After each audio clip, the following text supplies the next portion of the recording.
നമസ്കാരം.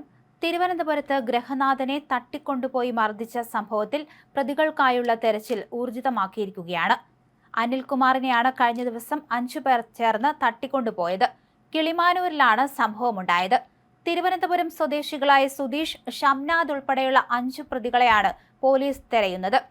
നിർമ്മാണം നടക്കുന്ന ഒരു വീട്ടിൽ സൗണ്ട് പ്രൂഫ് മുറി ഉണ്ടാക്കിയാണ് അനിൽകുമാറിനെ മർദ്ദിച്ചത്. ചങ്ങല കൊണ്ട് ബന്ധിച്ചായിരുന്നു ക്രൂരമായ ആക്രമണം നടത്തിയത്.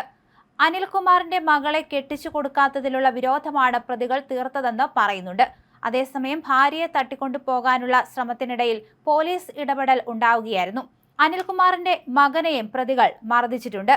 അനിൽകുമാറിന്റെ കൈ അക്രമികൾ തല്ലിയൊടിച്ചു. ഒരു പ്ലെയർ ഉപയോഗിച്ച് മകൻ അച്ചുവിന്റെ വിരലുകൾക്കും പരിക്കേൽപ്പിച്ചിട്ടുണ്ട്. കത്തി കാണിച്ച് ഭീഷണിപ്പെടുത്തിയാണ് മകനെ താനുള്ള സ്ഥലത്തേക്ക് വിളിച്ചു വരുത്തിയതെന്നും അനിൽകുമാർ അറിയിച്ചു. അതിനുശേഷമാണ് മകനെയും ഇത്തരത്തിൽ അക്രമികൾ പരിക്കേൽപ്പിച്ചത്. എന്തായാലും ഇവർ ഇപ്പോൾ വർക്കലയിലെ സ്വകാര്യ ആശുപത്രിയിൽ ചികിത്സയിൽ കഴിയുകയാണ്. പ്രതികൾക്കായുള്ള തെരച്ചിൽ ഊർജിതമാക്കിയിട്ടുണ്ട്.